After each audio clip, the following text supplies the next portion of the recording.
ಬೆಳ್ತಂಗಡಿಯ ಇತಿಹಾಸದಲ್ಲಿ ಒಂದು ಜೊತೆಗೂಡಿರುವಂತಹ ಅಂಗಡಿ, ಜನರಿಂದ ಬಹಳ ಪ್ರೀತಿಪೂರ್ವಕವಾಗಿ ಪೈಮಾಮು ಅಂತ ಕರೆಯಲ್ಪಡುವಂತಹ ಸತ್ಯೇಂದ್ರ ಪೈ ಅವರು ನಮ್ಮ ಜೊತೆಗಿದ್ದಾರೆ. ನೀವು ಎಷ್ಟು ವರ್ಷ ಇರುವಾಗ ಬೆಳ್ತಂಗಡಿಯನ್ನು ನೋಡಿದ್ದು? 8 ವರ್ಷದಲ್ಲಿ ಬಂದಿದ್ದೇನೆ. ಈಗ 72.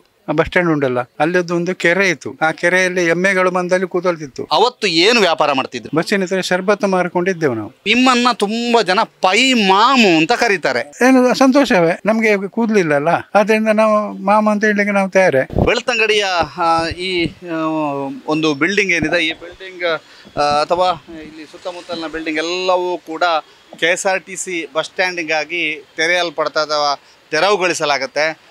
ತೆರವುಗೊಳಿಸಲಾಗುವಂತಹ ಸಂದರ್ಭದಲ್ಲಿ ಬಹಳ ವಿಶೇಷವಾಗಿ ಈ ಒಂದು ಅಂಗಡಿ ಗಮನ ಸೆಳೆಯುವಂಥದ್ದು. ಯಾಕೆಂತಂದರೆ ಬೆಳ್ತಂಗಡಿಯ ಇತಿಹಾಸದಲ್ಲಿ ಒಂದು ಜೊತೆಗೂಡಿರುವಂತಹ ಅಂಗಡಿ, ಬೆಳ್ತಂಗಡಿಯ ಬಹಳ ದೊಡ್ಡ ಇತಿಹಾಸವನ್ನು ಹೊಂದಿರುವಂತಹ ಅಂಗಡಿಗಳಲ್ಲಿ ಈ ಅಂಗಡಿಯೂ ಕೂಡ ಒಂದು. ಯಾಕೆಂತಂದರೆ ಪೈಮಾಮ್ ಅಂತ ಕರೆಯಲ್ಪಡುವಂತಹ ಪೈಮಾಮನ ಅಂಗಡಿ ಅಂತ ತುಂಬ ಜನ ಕರೀತಾರೆ, ಪೈ ಅವರ ಅಂಗಡಿ ಅಂತ ತುಂಬ ಜನ ಕರೀತಾರೆ. ಈ ಅಂಗಡಿಯಲ್ಲಿ ಬೇರೆ ಬೇರೆ ತಿಂಡಿ ತಿನಿಸುಗಳು, ಜೊತೆಗೆ ಜ್ಯೂಸು, ಜೊತೆಗೆ ಎಳ್ನೀರು ಎಲ್ಲವೂ ಕೂಡ ಇಲ್ಲಿ ಸಿಗುತ್ತೆ.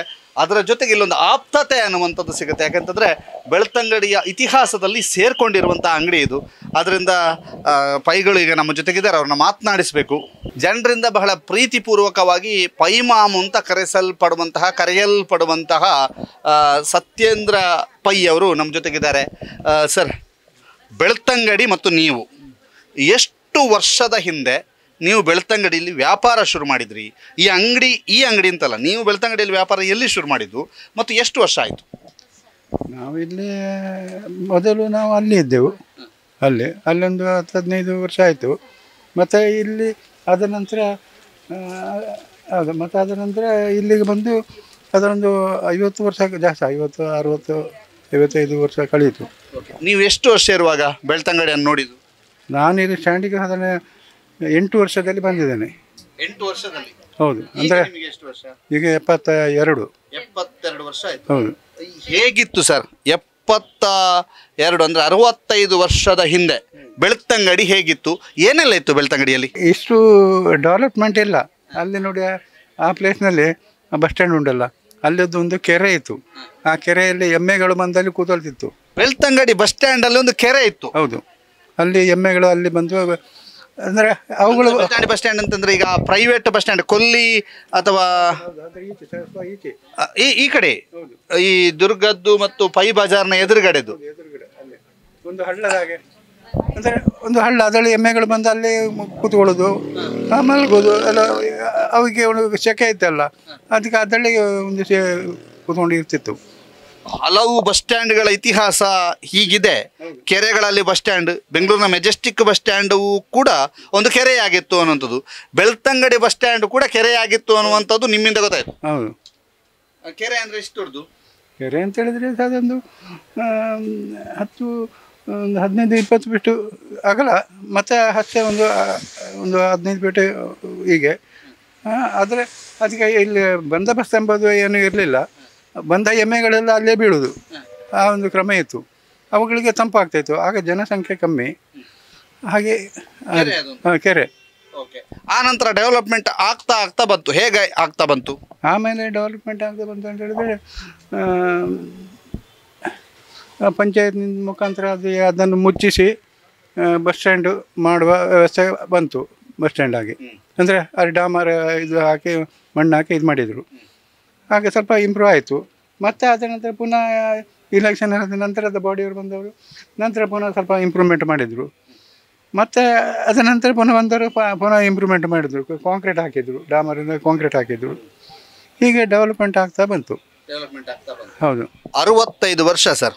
ನೀವು ಅವತ್ತು ಏನು ವ್ಯಾಪಾರ ಮಾಡ್ತಿದ್ರಿ? ಆವತ್ತು ನಾವು ಬಸ್ ಸ್ಟ್ಯಾಂಡ್ನಲ್ಲಿ ಬಸ್ಸಿನ ಹತ್ರ ಶರ್ಬತ್ತು ಮಾರಿಕೊಂಡಿದ್ದೆವು ನಾವು. ಹೌದು. ಎಷ್ಟಿತ್ತು ಶರ್ಬತ್ತಿಗೆ? ಶರ್ಬತ್ತಿಗೆ ಸಾಧಾರಣ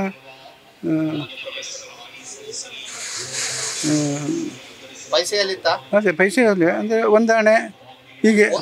ಹೌದು, ಒಂದಾಣೆ ಅಷ್ಟೇ. ಮತ್ತು ಅದು ರೂಪಾಯಿ ಪರಿವರ್ತನೆ ಆಯಿತು. ಆಮೇಲೆ ಅದಕ್ಕೆ ಸಾಧಾರಣ 5 ರೂಪಾಯಿಗೆ ಅಂತ ಆಯಿತು. ಮತ್ತು ಹಾಗೆ ಅದೇ ರೀತಿ ಇಂಪ್ರೂವ್ಮೆಂಟ್ ಆಗ್ತು. ಅದೇ ಸೇಮ್ ಜ್ಯೂಸಿಗೆ ಇವತ್ತು ಎಷ್ಟು ರೂಪಾಯಿ ಇದೆ? ಇವತ್ತು ಮಾಡೋದಾದರೆ ಒಂದು 25 ರೂಪಾಯಿ ಉಂಟು. 25 ರೂಪಾಯಿ ಉಂಟು. ಹೌದು, ಸೋಡಾ ಶರ್ಬತ್ತು. ಸೋಡಾ ಶರಬತ್ ಅವತ್ತು ಏನೆಲ್ಲ ಮಾಡ್ತಿದ್ರಿ ನೀವು ಅವತ್ತು? ಆವತ್ತು ನಾವು ಇದು ಜ್ಯೂಸು ಮತ್ತು ಜಮನರಳೆ, ಅನನಾಸು ಅದು ಕಟ್ ಮಾಡಿ ಉಪ್ಪೆಲ್ಲ ಹಾಕಿ ಹೌದು ಈಗ ಎಲ್ಲ ಬಸ್ಸಿನಲ್ಲಿ ತೋರಿಸಿ ತಗೊಳ್ತಿದ್ರು ಹಾಗೆ. ಬಸ್ಸಿಗೆ ಕೊಡ್ತಿದ್ದದ್ದು? ಹೌದು, ಬಸ್ಸಿನ ಹತ್ರ. ಆಗ ಅಂಗಡಿ ಇರಲಿಲ್ಲ, ಆಗ ಬಸ್ಸಿನ ಹತ್ರ ವ್ಯಾಪಾರ. ಬಸ್ಸಿನ ಹತ್ರ ವ್ಯಾಪಾರ ಮಾಡಲಿಕ್ಕೆ ಒಂದು 25 ಜನ ಇದ್ದರು. ಮತ್ತು ಹಮಾಲಿಗಳು ಗಂಟು ಹೊರಲಿಕ್ಕೆ ಅದೇ ಒಂದು 8-10 ಜನ ಇದ್ದರು. ಗಂಟು ಹೊರಲಿಕ್ಕೆ? ಹೌದು, ಗಂಟು ಅಂದರೆ ಆಗ ಇಲ್ಲಿ ಕೃಷ್ಣ ಬಸ್ಸು ಇಲ್ಲಿ ಬರೋದು, ಅಲ್ಲಿ ಘಟನೆಯಿಂದ ಇಲ್ಲಿಂದ ಬೇರೆ ಬಸ್ಸಿಗೆ ಎಕ್ಸ್ಚೇಂಜ್. ಹೌದಪ್ಪ, 8-10 ಜನ ಇದ್ರು. ಹೌದು, 8-10 ಜನ ಅಂತೂ 8 ಜನ ಕಾಯಂ ಆಗಿದ್ರು. ಅವರು ಇದರಿಂದ ಆ ಬಸ್ಸಿಗೆ ಹಾಕೋದು. ಆಗ ಅವ್ರಿಗೆ ಒಳ್ಳೆ ಇನ್ಕಮ್ ಇತ್ತು ಅವ್ರಿಗೆ. ಹೌದು, 8-10 ಜನವೇ ಹೇಳೋದು, ಜಾಸ್ತಿ ಇರೋದು ಕಮ್ಮಿ ಇಲ್ಲ. ಮತ್ತು ಅಲ್ಲಿಂದ ಚಿಕ್ಕಮಂಡ್ಲಿಂದ ಕಳಿಸ್ತಾರೆ ಕಟ್ಟು, ಅದನ್ನು ಇಲ್ಲಿ ಎಕ್ಸ್ಚೇಂಜ್ ಮಾಡ್ತಾರೆ. ಹಾಗೆ ಕೃಷ್ಣ ಬಸ್ಸೆಲ್ಲ ಬಂದರೆ ಜನ ಓಡಿ ಬಂದರು. ಅಂತೂ ಜನರಿಗಿಂತ ವ್ಯಾಪಾರಸ್ಥರೇ ಜಾಸ್ತಿ ಆಗ್ತಾ ಬಂದು. ಆದರೂ ಒಂದು ಎಲ್ಲ ಬಸ್ಸಿನಲ್ಲಿ ವ್ಯಾಪಾರ ಇತ್ತು, ಒಳ್ಳೆ ವ್ಯಾಪಾರ. ಹೌದು, ಒಳ್ಳೆ ವ್ಯಾಪಾರ ಇತ್ತು. ಕೃಷ್ಣ ಬಸ್ ಅಂತ ಹೇಳಿದ್ರಿ, ಅದು ಮಾತ್ರ ಅಲ್ಲ, ಮತ್ತು ಬೇರೆ ಕೆಲವು ಬಸ್ ಇತ್ತು. ಕೆಲವು ಬೇರೆ ಮೂಲಿಗೆ ಹೋಗುವ ಬಸ್ಸು, CPC ಅವ್ರದ್ದು, ಅವ್ರದ್ದೆಲ್ಲ ಬಸ್ ಇತ್ತು. ಹೌದು, ಹಾಗೆ ವ್ಯಾಪಾರ ಪ್ರತಿಯೊಂದು ಬಸ್ಸಿನಲ್ಲಿ. ಒಂದು ಬಸ್ಸಿನಲ್ಲಿ ಒಂದು 40 ಜನ ಇದ್ದರೆ 40 ಜನ ಶರ್ಬತ್ತು ಕುಡಿತಿದ್ರು. ಅದು ಹೇಳಿದರೆ ಯಾರು ನಂಬಲಿಕ್ಕಿಲ್ಲ. ಹಾಂ, ಅಷ್ಟು ವ್ಯಾಪಾರ ಇತ್ತು. ಹೌದು. ಈಗ ಬೆಳ್ತಂಗಡಿಯಲ್ಲಿ ನೀವು ಈ ಜ್ಯೂಸ್ ಮಾಡ್ತಾ ಇದ್ದ ಸಂದರ್ಭ ಎಷ್ಟು ಅಂಗಡಿಗಳಿತ್ತು ಆಗ? ಬೆಳ್ತಂಗಡಿಯಲ್ಲಿ ಎಷ್ಟು, ನಮ್ಮದು ಮತ್ತು ಅಪ್ಪಯ್ಯವ್ರದ್ದು, ಮತ್ತು ಅಲ್ಲಿ ಭಾರತ್ ಗೋಲ್ಡು, ಮತ್ತೆ ಯಾವುದು ಇರಲಿಲ್ಲ. ಬೆಳ್ತಂಗಡಿಯ ನೀವು ಕಂಡಂತೆ ನಿಮ್ಮ 8 ವರ್ಷಕ್ಕೆ ನೀವು ಬಂದಾಗ ಇದ್ದ ಹೋಟ್ಲ್ ಯಾವುದು? ಆಗ ಇಲ್ಲಿ ಜ್ಯೋತಿ ರೆಸ್ಟೋರೆಂಟ್ ಅಂತ ಇದ್ದು, ಇದುಂಟಲ್ಲ ದುರ್ಗೋದಯ. ಜ್ಯೋತಿ ರೆಸ್ಟೋರೆಂಟ್. ಹೌದು ಹೌದು. ಆಮೇಲೆ ಅದು ಪ್ರಕಾಶ್ ಹೋಟ್ಲ್ ಆಯಿತು. ಅಲ್ಲ, ಅದು ಬಿಟ್ಟು ಬೇರೆ ಹೋಟ್ಲು ಇಲ್ಲೊಂದು ಇತ್ತು ಅಂತ, ಅವರು ಸೋಮನಾಥರದ ಅವ್ರದ್ದು ಹೋಟ್ಲ್ ಇತ್ತು ಅಂತ, ಅದು ಹೆಸರು ಎಂಥದ್ದು ಗೊತ್ತಿಲ್ಲ. ಇಲ್ಲೊಂದು ಹೋಟ್ಲ್ ಇತ್ತು, ಅವ್ರಿಗೆ ಸಹ ಒಳ್ಳೆಯ ವ್ಯಾಪಾರ. ಬಸ್ಸುಗಳು ಬರುವಾಗ 10 ನೀವು 11 ಗಂಟೆ ಆದರೂ ಸಹ ಬಸ್ ಬಂದರೆ ವ್ಯಾಪಾರ ಇತ್ತು, ಅದೊಂದು ಸಂತೋಷ. ಹಾಂ, ಹೌದು. ಕೆಲವು ಬಸ್ಸುಗಳು ಈ ಮೂಲಿಗೆ ಬಸ್ಸಲ್ಲೆಲ್ಲ ಅದು ಜನ ಫುಲ್ಲು ಇರ್ತದೆ, ಅದರಲ್ಲಿ ಎಲ್ಲರದ್ದು ವ್ಯಾಪಾರ ಇತ್ತು. ಮತ್ತು ನಿಮ್ಮ ದಾವಣಗೆರೆ ಬಸ್ಸು ಮತ್ತು ಬೆಂಗಳೂರು 2 ಬಸ್ಸು ಬರ್ತಿದ್ವು. ಅದು ಸಹ ಆದರೂ ಒಮ್ಮೊಮ್ಮೆ ಕೆಲವು ಸರ್ತಿ 10:30-11 ಆಗ್ತಿದ್ವು. ಅಲ್ಲಿ ಹೋಟ್ಲವರಿಗೆ ಒಳ್ಳೆ ವ್ಯಾಪಾರ, ಎಲ್ರಿಗೂ ವ್ಯಾಪಾರ. ವಿಶ್ವ ವಿನೂತನ ಚಿನ್ನಾಭರಣಗಳ ಹಬ್ಬ ಮುಳಿಯ ಚಿನ್ನೋತ್ಸವ ಇದೇ ನವೆಂಬರ್ 10ರಿಂದ 30ರವರೆಗೆ ಪುತ್ತೂರು ಹಾಗೂ ಬೆಳ್ತಂಗಡಿಯ ಮುಳಿಯಾದಲ್ಲಿ. ಸಾಂಪ್ರದಾಯಿಕ ಆಭರಣಗಳಿಗೆ ಆಧುನಿಕ ಸ್ಪರ್ಶವನ್ನು ನೀಡಿ ತಯಾರು ಮಾಡಿದಂತಹ ಮಹತಿ ಆಂಟಿಕ್ ಕಲೆಕ್ಷನ್. ಪ್ರತಿಯೊಂದು ಸಮಾರಂಭದಲ್ಲೂ ನಕ್ಷತ್ರದಂತೆ ಮಿನುಗಲು ಅಮೂಲ್ಯ ಡೈಮಂಡ್ ಆಭರಣಗಳು. ವೇದಾಂತ್, ಕುಂದನ್ ಮತ್ತು ಪೋಲ್ಕಿ ಡೈಮಂಡ್ ಆರ್ನಮೆಂಟ್ಸ್. ಮುಳಿಯಾ ಸಿಲ್ವರಿಯಾದಲ್ಲಿ 92.5 ಸ್ಟರ್ಲಿಂಗ್ ಬೆಳ್ಳಿಯ ಆಭರಣಗಳು. ಮುಳಿಯಾ ಜುವೆಲ್ಸ್, ಪುತ್ತೂರು ಮತ್ತು ಬೆಳ್ತಂಗಡಿ. ಜಯಪ್ರಸಾದ್ ಹೋಟ್ಲ್ ಇತ್ತು. ಮತ್ತೆಲ್ಲ ಹೋಟೆಲ್ಗಳು ಕಮ್ಮಿ, ಎಲ್ಲ ಸಣ್ಣ ಸಣ್ಣದು ಎಲ್ಲ ಲೆಕ್ಕಕ್ಕೆ. ಮತ್ತು ಕೃಷ್ಣ ಭವನ ಇತ್ತು, ಕೃಷ್ಣ ಭವನ. ಓಕೆ, ಈಗ ನೀವು ಅಲ್ಲೊಂದು ಕೆರೆ ಇತ್ತು ಅನ್ನೋಂಥದ್ದು ಹೇಳಿದ್ರಿ, ಇಲ್ಲೊಂದು 2 ಹೋಟ್ಲ್ ಇತ್ತು, ಮತ್ತು ನೀವೆಲ್ಲ ಹೀಗೆ ವ್ಯಾಪಾರ ಮಾಡ್ತಾ ಇದ್ರಿ ಅಂತ ಹೇಳಿದ್ರಿ. ಆಮೇಲೆ ವ್ಯಾಪಾರ ನೀವು ಬೇರೆ ವ್ಯಾಪಾರ ಚೇಂಜ್ ಮಾಡಿದ್ದೆ ಅವಾಗ? ವ್ಯಾಪಾರ ಚೇಂಜ್ ಮಾಡೋದಂದರೆ ಮತ್ತೆ ನಮಗೆ ಅಲ್ಲಿ ಅಂಗಡಿ ಮಾಡಲಿಕ್ಕೆ ನಮಗೆ ಒಂದು ಚಾನ್ಸ್ ಕೊಟ್ಟರು, ಅಂದರೆ ಏಲಂ ಕರೆದು ಕೊಟ್ಟರು. ಆ ಏಲಂನಲ್ಲಿ ನಾವು ಸುರಿಯಿಂದ ಅಕೆರೆವರೆಗೆ ನಾವು ಬಿಡಲಿಲ್ಲ. ಆ ಜಾಗವನ್ನು ಏಲಂ ಮಾಡಿ ಕೊಡೋದು. ಅಲ್ಲಿ ನಾವು ಗೂಡನ್ನು ತಂದಿಟ್ಟು ವ್ಯಾಪಾರ ಮಾಡಿದ್ದೇವೆ. ಅಲ್ಲಿ ಸಾಧಾರಣ 25-30 ವರ್ಷ ಅಂದರೆ ನಾವು ನಮ್ಮ ತಂದೆಯವರು ಅಣ್ಣ ಎಲ್ಲ ಇದ್ದರು ಹಾಗೆ ವ್ಯಾಪಾರ ಮಾಡಿಕೊಂಡು. ಹೌದು. ಯಾರ ಕಾಲದಿಂದ ಆರಂಭಿಸಿ? ಯಾವುದು? ನಾವು ತಂದೆಯವರ ಕಾಲದಿಂದ. H. ನಾರಾಯಣ ಪೈ ಅಂತ. ನಿಮ್ಮನ್ನ ತುಂಬಾ ಜನ ಪೈ ಮಾಮು ಅಂತ ಕರೀತಾರೆ, ಏನು ಹೇಳ್ತೀರಿ? ಈಗ ಏನು ಸಂತೋಷವೇ. ನಾವಂದರೆ ನಮಗೆ ಕೂದಲಿಲ್ಲಲ್ಲ, ಆದ್ದರಿಂದ ನಾವು ಮಾಮ ಅಂತ ಹೇಳಲಿಕ್ಕೆ ನಾವು ತಯಾರೆ. ಕೆಲವರು ಇಲ್ಲಿ ಬಂದು ಅಜ್ಜೇರಿ ಅಂತ ಹೇಳ್ತಾರೆ, ನಾವು ಚುಟ್ಟು ಮಾಡಲಿಕ್ಕಿಲ್ಲ, ಪೈ ಮಾಮ ಅಂತ ಹೇಳ್ತಾರೆ. ಕೆಲವರು ಅಂಕಲ್ ಹೇಳ್ತಾರೆ, ಕೆಲವರು ಅಣ್ಣ ಅಂತ ಹೇಳ್ತಾರೆ. ಏನು ಹೇಳಿದರೆ ಅದು ಕಿವಿಗೆ ಕೊಂಡು ಹೋಗ್ಲಿಕ್ಕಿಲ್ಲ. ನಾವು ಅವ್ರಿಗೆ ಎಂತ ಬೇಕೋ ಅದು ಕೊಟ್ಟು ಇದು ಮಾಡೋದು ಹಾಗೆ. ಹೌದು. ಈಗ ನಿಮ್ಮ ಜವನಾಟಿಕೆ ಅಂತ ಅಥವಾ ಹುಡುಗಾಟಿಕೆಯಲ್ಲಿ ನಿಮ್ಮನ್ನೆಲ್ಲ ಏನು ಅಂತ ಕರಿತಿದ್ರಿ? ನಮ್ಮದು ಅದೇ ಕೆಲವರಿಗೆ ಹೆಸರೆಲ್ಲ ಗೊತ್ತಿತ್ತು, ಅದು ಪೈಗಳು ಅಂತೇಳಿ. ಪೈಗಳೇ? ಹೌದು ಪೈಗಳೇ. ಹೌದು. ಪೈ ಮಾಮು ಅಂಗಡಿ ಅಂತ ಹೇಳಿದ್ರೆ ಈಗ ಫೇಮಸ್ಸು. ಈಗ ಬಹಳಷ್ಟು ಜನ ಇಲ್ಲಿ ನಿಮ್ಮ ಅಂಗಡಿಗೋಸ್ಕರನೇ ಇಲ್ಲಿ ದೂರದಲ್ಲಿದ್ದರೂ ಕೂಡ ನಿಮ್ಮ ಅಂಗಡಿಗೆ ಒಂದು ವಿಸಿಟ್ ಕೊಟ್ಟು ಹೋಗ್ತಾರೆ ಅಂತ ನಾನು ಗಮನಿಸಿದ್ದೇನೆ. ಈಗ ಏನೆಲ್ಲ ಸಿಗುತ್ತೆ ಅಂಗಡಿಯಲ್ಲಿ? ಇಲ್ಲಿ ಸಿಕ್ಕುದಾ? ಈಗ ಕೋಲ್ಡ್ ಡ್ರಿಂಕ್ಸ್, ಫ್ರೂಟ್ಸು, ಮತ್ತು ಬೇಕರಿ ಐಟಮು, ಮತ್ತು ಅದೇ ಬೇಕರಿ ಐಟಮು, ಮತ್ತು ಅದೇ ಚಾಕ್ಲೇಟ್ಸ್ ಅದು ಇದೆಲ್ಲ ಉಂಟು. ಯಾವುದು ಬೀಳೋದೆಲ್ಲ ಅಡಿಕೆ ಅದು ಅಂತ ಇಲ್ಲಂತ ಹಿಂದೆ ಕಳಿಸಲಿಕ್ಕೆಲ್ಲ ಎಲ್ಲವೂ ನಾವಲ್ಲಿ ಕೊಡ್ತಾ ಇದ್ದೇವೆ. ಹೌದು. ಈಗ ಸುಮಾರು 65 ವರ್ಷಗಳ ಬೆಳ್ತಂಗಡಿಯ ಜೀವನ ಅಥವಾ ಬೆಳ್ತಂಗಡಿ ಬಸ್ ಸ್ಟ್ಯಾಂಡಿನಲ್ಲಿ ನೀವು 65 ವರ್ಷಗಳಿಂದ ಇದ್ರಿ ಅಲ್ವಾ? ಈಗ ಈ ಅಂಗಡಿಯನ್ನು ಬೀಳಿಸಲಾಗತ್ತೆ. ಇಲ್ಲೊಂದು ಹೊಸ ಬಸ್ ನಿಲ್ದಾಣ ನಿರ್ಮಾಣ ಆಗಲಿಕ್ಕಿದೆ. ಈ ಹೊಸ ಬಸ್ ನಿಲ್ದಾಣದ ಬಗ್ಗೆ ಏನು ಹೇಳ್ತೀರಿ? ಮತ್ತು ಬೆಳ್ತಂಗಡಿಯ ಈ ಬಸ್ ಸ್ಟ್ಯಾಂಡನ್ನು ಬಿಟ್ಟು ಹೋಗಬೇಕಾದಂಥ ಅನಿವಾರ್ಯತೆ ಈಗ ನಿರ್ಮಾಣ ಆಗಿದೆ, ಏನು ಹೇಳ್ತೀರಿ? ನಾವು ಇಲ್ಲಿ ಬಿಟ್ಟು ಹೋಗ್ಬೇಕಂತ ಹೇಳಿದ್ರೆ ನಮ್ಮಿಂದ ಇಂಪ್ರೂವ್ ಆಗೋದಕ್ಕೆ ನಾವು ಅಡೆತಡೆ ನಮ್ಮದಿಲ್ಲ. ನಮ್ಮದು ನಾವು ಸಂತೋಷದಲ್ಲಿ ಹೇಳ್ತೇವೆ ಆಗಬೇಕು, ಇಂಪ್ರೂವ್ ಆಗಬೇಕು. ನಾವಿನ್ನು ಬದುಕಿದ್ರೆ ಎಷ್ಟು ವರ್ಷ ಬದುಕು. ಆದರೆ ನಮ್ಮ ಮುಂದಿನ ಪೀಳಿಗೆಗೆ ಅದೊಂದು ನಮ್ಮ ಊರು ಇಂಪ್ರೂವ್ ಆಗೋದು ನಮ್ಮದು ಏನು ಅಂತ ಹೇಳಿ ನಾವು ಬಿಡಲಿಕ್ಕೆ ರೆಡಿ ಅಂತ ಹೇಳಿದೆವು. ಆ ಒಂದು ಮಾತು ಏನಂತ ಹೇಳಿದ್ರೆ ನಾವು ಇಷ್ಟು ವರ್ಷವಿದ್ದೇವಲ್ಲ, ಹಾಗೆ KSRTC ಬಿಲ್ಡಿಂಗ್ ಆಗುವ ತನಕ ನಮಗೊಂದು ಆಸ್ಪದ ಕೊಡಿ ಅಂತ ಹೇಳಿದ್ದೇವೆ. ಅಲ್ಲಿ ಆದ ಕೂಡಲೇ ಈಗ TC ಆಫೀಸ್ ಉಂಟು. TC ಆಫೀಸ್ನವರಿಗೆ ಒಂದು ಆಫೀಸ್ ಬೇಕೇ, ಅದರಲ್ಲಿ ಕೊಡ್ತಾರೆ ಅಲ್ಲಿ.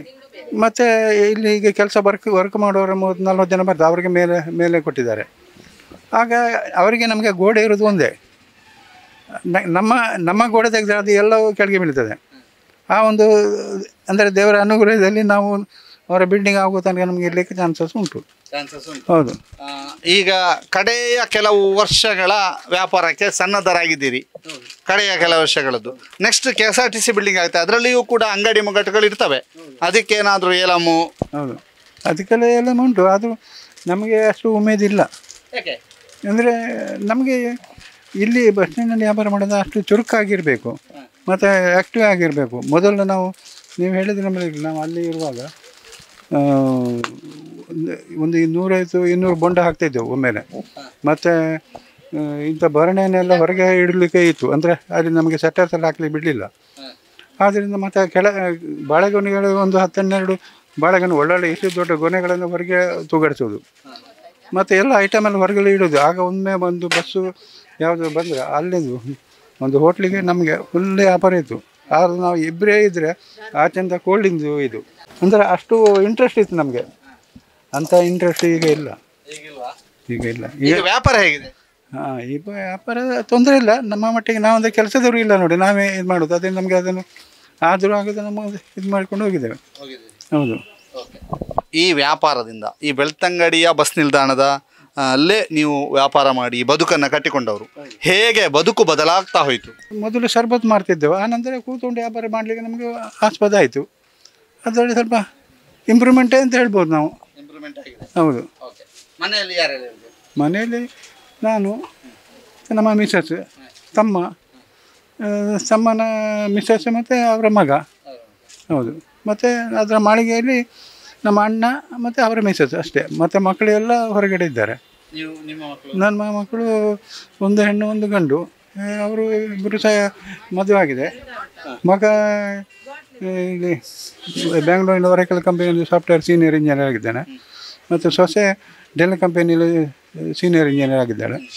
ಮತ್ತು ಅಳಿಯ ಇಲ್ಲಿ ಪಣಕತೆ ಕೊಟ್ಟದ್ದು, ಅವನು ಶಿಪ್ ಇಂಜಿನಿಯರ್ ಆಗಿದ್ದಾನೆ. ಇದು ಅಮೇರಿಕನ್ ಶಿಪ್ನಲ್ಲಿ ಮೆರೈನರ್. ಅದರಲ್ಲಿ ಒಬ್ಬರು ಫಾರಿನಲ್ಲಿದ್ದಾರೆ, ಇಬ್ಬರು ಬೆಂಗಳೂರಿನಲ್ಲಿ ಇಂಜಿನಿಯರ್ ಆಗಿದ್ದಾರೆ. ಮತ್ತು ತಮ್ಮನಿಗೆ ಒಬ್ಬ ಮಗ, ಅವನು ಸಹ ಇಂಜಿನಿಯರ್ 2 ವರ್ಷ ಆಯ್ತು. ಈಗ ಇನ್ನು 2 ವರ್ಷ ಆಗಿ ಇನ್ನು 3ನೇ ವರ್ಷ. ಈಗ ಅವನು ಕಲಿತು ಒಳ್ಳೆ ಮನೆ ಕಲಿತಾನೆ, ದೇವ್ರ ದಯದಲ್ಲಿ ಕಲಿತು ಅವನು ಒಂದು ಜಾಬಿಗೆ ಸೇರಿದರೆ ಮತ್ತೆ ನಮಗೆ ಯಾರು ತಿನ್ನೋದು, ಅದಕ್ಕೆ ಸಾಕು ಅಂತ ನಮ್ಮ ನಿರ್ಧಾರ ಬಂದಿದ್ದೇವೆ ನಾವು. ಮುಂದಿನ ಪೀಳಿಗೆ ವ್ಯಾಪಾರ ಮಾಡೋದಿಲ್ಲ ಇಲ್ಲ ಅಂದರೆ ಮಾಡೋದಿಲ್ಲ ಅಂತ ಹೇಳಿದ್ರೆ, ಮನೆಯಲ್ಲಿ ಕೂತ್ಕೊಂಡು ಏನೇನು ತಲೆಗೆ ಹೋಗೋದಕ್ಕಿಂತ ನಮ್ಮ ಮನೆ ನೋಡಿದರೆ ನೀವು, ಮನೆ ಅಲ್ಲಿ ಅದು ರೋಡ್ ಸೈಡೇ. ಈಗ ರೋಡ್ ಮಾರ್ಜಿನ್ ಬಂದಾಗ ನಮ್ಮ ಮನೆಗೂ ಅದಕ್ಕೂ ಒಂದು 12 ಫೀಟ್ ಡಿಫರೆನ್ಸ್ ಉಂಟು. ಅಂದರೆ ಅಂತ ರೋಡ್ ಮಾರ್ಜಿನ್ ನಮಗೇನು ಸಮಸ್ಯೆ ಇಲ್ಲ. ಮನೆ ಅಳತೆಲ್ಲ ಮಾಡಿದರು. ಮತ್ತು ನಾವು ಅದಕ್ಕೆ ಸೆಟರ್ಸ್ ಎಲ್ಲ ಹಾಕಿಸಿದ್ದೇವೆ, 3 ಸೆಟರ್ಸ್ ಹಾಕಿದ್ದೇವೆ. ಇಲ್ಲಿ ಅವ್ರದ್ದು ಬಿಲ್ಡಿಂಗ್ ಆದಂತ ಅವರು ಅಲ್ಲಿ ಶಿಫ್ಟ್ ಮಾಡುವಾಗ ನಾವು ಇದನ್ನು ಕೊಂಡೋಗಿ ಅಲ್ಲಿ ಶಿಫ್ಟ್ ಮಾಡ್ತೇವೆ. ಎಷ್ಟು ದೂರ ನಿಮ್ಮ ಮನೆಯಿಂದ? ಮನೆ ಇಲ್ಲಿ ಸಂಸಗಟ್ಟೆ ಸೂಪರ್ ಬಜಾರ್ ನೋಡಿಲ್ಲ ನೀವು? ಅದರ ಈಚೆ ನಮ್ಮದೇ ಅಲ್ವಾ ಅದು? ಹೌದಾ? ಹೌದು. ಅಲ್ಲಿ ಅಂಗಡಿಗೆಲ್ಲ ಸೆಟ್ ಮಾಡಿದ್ದೇವೆ ಎಲ್ಲ. ನಾವು ಅಲ್ಲಿಗೆ ಹೋಗೋದು ಅಂತ ಇತ್ತು ಇದೆಲ್ಲ. ಮತ್ತು ಈಗ ಆದಷ್ಟು ನೋಡುವ ಬಿಟ್ಟು ಹೋಗೋದು ತೊಂದರೆ ಇಲ್ಲ. ಮತ್ತು ಈಗ ಅಲ್ಲಿ ಬಿಟ್ಟು ಹೋದ್ರು ಇನ್ನು ಸಾಧ್ಯ ಉಂಟಾ ಆ ಬದಿಯಲ್ಲಿ? ಆದ್ದರಿಂದ ಆದಷ್ಟು ನೋಡೋದು. ಹಾಗೆ ಒಂದು ವರ್ಷ ಚಾನ್ಸಸ್ ಸಿಕ್ಕಬಹುದು ಅಂತ ನನಗೆ ಅಂದಾಜು ಆಗಿದೆ. ಹೌದು, ಅಂದರೆ ಅದು ಬಿಲ್ಡಿಂಗ್ ಎಲ್ಲ ಕಟ್ಟಿ ಆಗುವಾಗ ಬಾಕಿದ್ದನ್ನೆಲ್ಲ ಡೆಮಾನ್ಸ್ ಮಾಡ್ಯಾರು ಅಂತ ಮಾಡಿದರೆ ಚಂದ. 15 ದಿನ ಗ್ಯಾಪ್ನಲ್ಲಿ ನಾವು ಈ ಶಾಕೇಸನ್ನು ಅಲ್ಲೆಲ್ಲ ಹೇಳಿ ಎಲ್ಲ ಬಿಟ್ಟಿದ್ದಾನೆ. ಅವರಂಥ ಸಂದರ್ಭ ಬಂದರೆ ಅದನ್ನೆಲ್ಲ ಅಲ್ಲಿ ಇದು ಮಾಡಬೇಕು. ಮತ್ತು ಇದು ಸಾಮಾನೆಲ್ಲ ಅಲ್ಲಿ ಹೋಗಿ ಸೆಟ್ ಮಾಡಲಿಕ್ಕೆ ನಮಗೆ ಕಷ್ಟ ಆಗೋದು ನೋಡಿ. ಅಂದರೆ ಶಾಕೇಸು ಇದನ್ನೆಲ್ಲ ಕೊಂಡು ಅಲ್ಲಿ ಸೆಟ್ ಆದ ಮೇಲೆ ನಮಗಂತೂ ಧೈರ್ಯ.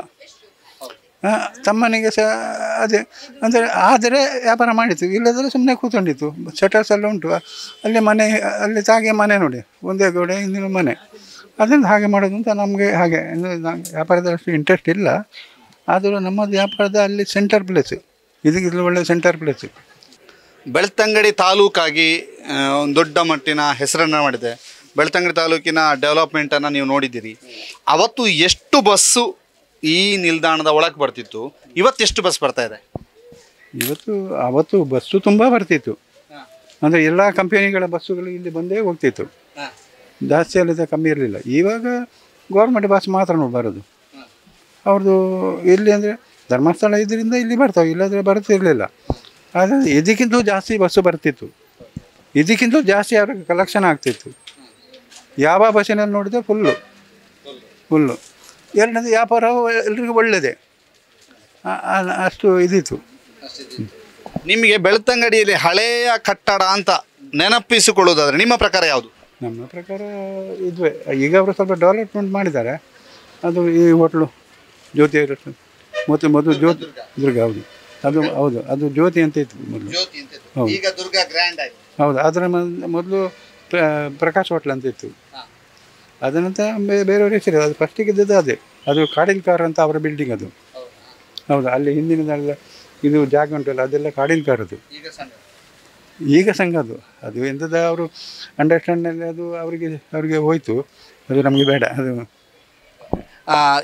ಒಟ್ಟಿನಲ್ಲಿ ಬೆಳ್ತಂಗಡಿಯ ಡೆವಲಪ್ಮೆಂಟಲ್ಲಿ ಪೈಮಾವನ ಪಾತ್ರವು ಕೂಡ ಚಿಕ್ಕದಾಗಿದೆ. ಯಾಕೆಂದರೆ ಬಹಳಷ್ಟು ಜನರ ಸವಿ ನೆನಪಿನಲ್ಲಿ ಪೈಮಾವು ಇದ್ದಾರೆ, ಅವರ ಸರ್ಬತ್ ಇದೆ, ಅವರ ಅಂಗಡಿಯ ತಿಂಡಿ ತಿನಿಸುಗಳಿದ್ದಾವೆ ಅಂತ ಹೇಳ್ತಾರೆ.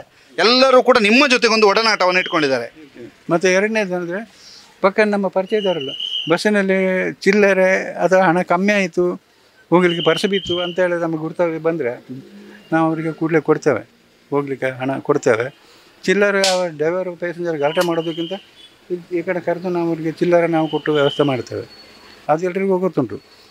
ಮತ್ತು ಅರ್ಜೆಂಟ್ ಹೇಳಿ ಒಂದು ಪರಿಚಯದವರಿಗೆ ಯಾರದೊಂದು ಕಟ್ಟಿದ್ದರೆ ಅದು ನಾವು ಇಟ್ಟುಕೊಂಡು ಮತ್ತೆ ತಲುಪಿಸ್ತೇವೆ, ಕೊಡ್ತೇವೆ. ಹಾಗೆ ಎಂದು ನಾವಾಗಿ ಹೆಲ್ಪ್ ಮಾಡ್ತೇವೆ. ಅದು ಎಲ್ರಿಗೂ ಗೊತ್ತುಂಟು. ಯಾರ್ದೊಂದು ಕವರು ಮತ್ತೊಂದು ಎಲ್ಲ ಇದ್ದರೆ ಅದು ಕೊಡೋ ವ್ಯವಸ್ಥೆ ಮಾಡ್ತೇವೆ. ಅಂತೂ ಹಣಕ್ಕಲ್ಲ, ನಮ್ಮ ಒಂದು ಪ್ರೀತಿ ಬಾಂಧವ್ಯಕ್ಕೆ, ಒಡನಾಟಕ್ಕೆ. ನೀವು ಹಾಗಾದರೆ ಕೇವಲ ಅಂಗಡಿ ಮಾತ್ರ ಅಲ್ಲ, ಸಂಪರ್ಕದ ಕೇಂದ್ರವೂ ಕೂಡ. ಹೌದು ಸಂಪರ್ಕ. ಹೌದು. ಮತ್ತು ಕೆಲವೊಂದು ಸರ್ತಿಯಲ್ಲಿ ಬಸ್ಸು ಎಲ್ಲ ಕೇಳ್ತಾರೆ, ತಮ್ಮ ಎಲ್ಲ ಹೇಳ್ತಾನೆ ಅವರು ಇಲ್ಲದ ಸಮಯದಲ್ಲಿ. ಮೊದಲು ಕೆಲವರು ಪ್ರೈವೇಟ್ ಬಸ್ ಇತ್ತು, ಆಗ ಸಹ ನಮ್ಗೆ ಗೊತ್ತಿತ್ತು, ನಾವು ಹೇಳ್ತಿದ್ದೇವೆ ಇಂಥ ಬಸ್ಸು ಈಗ ಉಂಟು ಅಂತ. ಹಾಗೆಲ್ಲ ಬಂದು ಕೇಳ್ತಿದ್ರು, ನಮ್ಮಿಂದ ಸರ್ವಿಸ್ ನಾವು ಸಹ ಮಾಡ್ತಾ ಇದ್ದೆವು.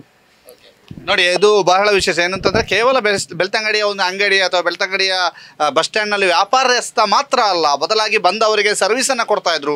ಬಂದವರ ಕೆಲವೊಂದು ಕಟ್ಟುಗಳನ್ನು ಅವ್ರ ಅಂಗಡಿಯಲ್ಲಿ ಇಟ್ಟುಕೊಳ್ಳೋದು, ಮತ್ತು ಕೆಲವರಿಗೆ ಪರ್ಸ್ ಬಿಟ್ಟು ಹೋದೆ ಅಥವಾ ಹಣ ಕಳೆದೋಯ್ತು ಅಂತ ಬಂದವರಿಗೂ ಕೂಡ ಅವರಿಗೊಂದು ಹಣ ಕೊಟ್ಟು ಅವರನ್ನು ಅವರ ಊರು ತಲುಪಿಸುವಂಥದ್ದು. ನಂತರ ಬಹಳಷ್ಟು ಜನ ಬಂದವರಿಗೆ ವಾಪಸ್ ಕೊಟ್ಟಿದ್ದಿರ್ಬೋದು, ಕೆಲವರು ಕೊಡದೇ ಇದ್ದದ್ದಿರ್ಬೋದು. ಮೊನ್ನೆ ನೋಡಿ ಒಬ್ಬರದು ಯಾವುದಳ ಪೇರುದು, ಅವರು CA ಬ್ಯಾಂಕಿನಲ್ಲೇ ಅವರ ಹೌದು ಘಟನೆ, ಅದು ಅವ್ರದ್ದೊಂದು ಪರ್ಸು ಬಿದ್ದೋಯ್ತು ಬೈಕಿನ ಅಲ್ಲಿ. ನಮ್ಮನ್ನ ತಮ್ಮ ಹೋಗುವಾಗ ಅಲ್ಲಿ ಕಾಲಿಗೆ ತಾಗಿತು. ಅದನ್ನು ತಗೊಂಡು ಬಂದ, ಅಲ್ಲಿ ಅಂಗಡಿಯಿಂದ ಸ್ವಲ್ಪ ಒಂದು ತಗೊಂಡು ಇಲ್ಲಿ ಇಟ್ಟ. ಕಡೆಗೆ ಅವರು ಬಂದಲ್ಲಿ ಹುಡುಕಿದ್ದು ಸಿಗಲಿಲ್ಲ. ಕಡೆಗೆ ಇವನು ತಮ್ಮ ಕೇಳಿ ಎಂತ ಅಂತ, ನಮ್ಮದೊಂದು ಪರ್ಸೊಂದು ಬಿದ್ದು ಹೋಗಿದೆ ಅಂತ. ಇವನು ಕೂಡಲೇ ಅವರಿಗೆ ಅವರ ಮನೆಗೆ ಫೋನ್ ಮಾಡಿದ್ರು, ನಿಮ್ಮ ಪರ್ಸು ನನ್ನಲ್ಲಿ ಉಂಟು, ನನಗೆ ಸಿಕ್ಕಿದೆ, ಬಂದು ಕೊಂಡು ಹೋಗಿದ್ದ. ಆದರೆ ATM ಮತ್ತೊಂದು ಎಲ್ಲ ಆಯಿತು. ಅವ್ರಿಗೆ ಭಾರಿ ಸಂತೋಷ ಆಯಿತು. ಭಾರಿ ಭಾರಿ ಅಂದರೆ ಭಾರಿ ಸಂತೋಷ ಆಯಿತು. ಅದರಲ್ಲಿ ಕ್ಯಾಶ್ ಇತ್ತು, ಕ್ಯಾಶ್ ಸಮೇತ ಅವರಿಗೆ ಕೊಟ್ಟಿದ್ದೇವೆ. ಅದು ಪೇಪರ್ನಲ್ಲಿ ಕೊಟ್ಟಿದ್ದಾರೆ ಅವರು. ಇದು ಪೈಮಾಮ್ ಅವರ ಮಾತು. ಕೇವಲ ಒಬ್ಬರು ವ್ಯಾಪಾರಸ್ಥ ಆಗಿ ಇವರು ಬೆಳ್ತಂಗಡಿಯಲ್ಲಿ ಇಲ್ಲ, ಬದಲಾಗಿ ಒಬ್ಬರು ಅತ್ಯುತ್ತಮವಾದ ಸ್ನೇಹಿತನಾಗಿ, ಅತ್ಯುತ್ತಮವಾದಂಥ ಒಡನಾಡಿಯಾಗಿ, ಬಹಳಷ್ಟು ಜನರ ಸಂಪರ್ಕದ ಸೇತುವೆಯಾಗಿ, ಬಹಳಷ್ಟು ಜನಕ್ಕೆ ಸಹಾಯ ಹಸ್ತ ಮಾಡಿದಂತಹ ದಾನಿಯಾಗಿ, ಎಲ್ಲ ರೀತಿಯಲ್ಲೂ ಕೂಡ ಪೈಮಾಮು ಬಹಳ ವಿಶೇಷವಾಗಿ ಗುರುತಿಸಲ್ಪಡ್ತಾರೆ. ಬಹಳ ವಿಶೇಷವಾಗಿ ಇವರೊಬ್ಬರೇ ಅಲ್ಲ, ಇವರ ತಮ್ಮ ಮತ್ತು ಇವರ ಅಂಗಡಿಯಲ್ಲಿರುವಂಥ ಇವರ ಕುಟುಂಬಸ್ಥರು ಎಲ್ಲರೂ ಕೂಡ ಅದೇ ರೀತಿಯಂಥ ಒಡನಾಟವನ್ನು ಇಟ್ಟುಕೊಂಡಿದ್ದಾರೆ.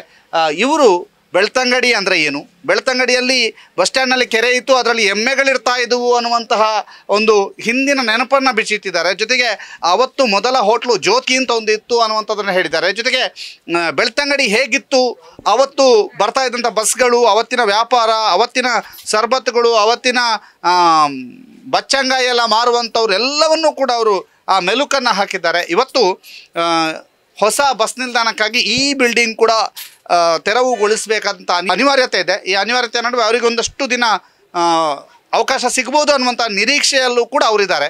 ಒಟ್ಟಿನಲ್ಲಿ ಅವರು ನಮ್ಮ ಜೊತೆಗೆ ಹಂಚಿಕೊಂಡಂತಹ ಅನುಭವಕ್ಕೆ ಅವರಿಗೆ ಧನ್ಯವಾದವನ್ನು ಹೇಳ್ತಾ, ನಿಮ್ಮ ಮುಂದಿನ ಜೀವನ ವ್ಯಾಪಾರದಲ್ಲಿಯೇ ಇರಲಿ, ಮತ್ತಷ್ಟು ಜೋರಾಗಿರಲಿ, ಬೆಳ್ತಂಗಡಿಯಲ್ಲಿ ಪೈಮಾಮನ ನೆನಪು ಚಿರ ಆಗಿರಬೇಕು ಮತ್ತು ನೀವು ವ್ಯಾಪಾರದಲ್ಲಿ ಮತ್ತಷ್ಟು ಮುಂದುವರಿಬೇಕು ಅನ್ನುವಂಥದ್ದನ್ನು ಹೇಳ್ತಾ ನಮ್ಮ ಜೊತೆಗೆ ಮಾತನಾಡಿದ್ದಕ್ಕೆ ಧನ್ಯವಾದಗಳು. ಪಂಚೇಶ್ ಚಾರ್ಮಾಡಿ ಜೊತೆಗೆ ದಾಮೋದರ ದೊಂಡೋಲೆ, ಸುದ್ದಿ ನ್ಯೂಸ್, ಬೆಳ್ತಂಗಡಿ.